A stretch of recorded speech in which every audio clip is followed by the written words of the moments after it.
Hoş gördük hər birinizi. Bildiğiniz kimi bugün BES Təhsil Kompleksinin kursumuzun 16 illiğiydi. 16 ildir ki sizlerle birlikteyik.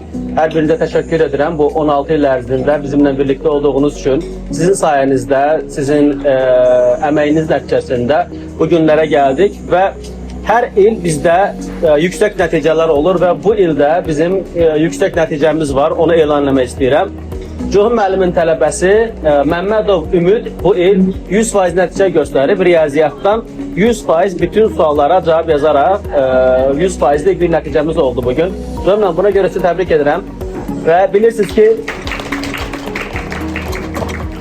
ki bizim 100% nəticəyə hər il özəl bir hədiyyəmiz olur. Bu da sizin mükafatınızdır. Təbrik edirəm bir daha. Təbrik ederim.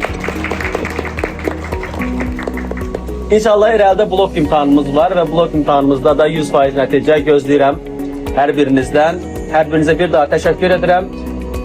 Bundan sonra neçə illərə birlikdə çıxaq. Təbrik edirəm.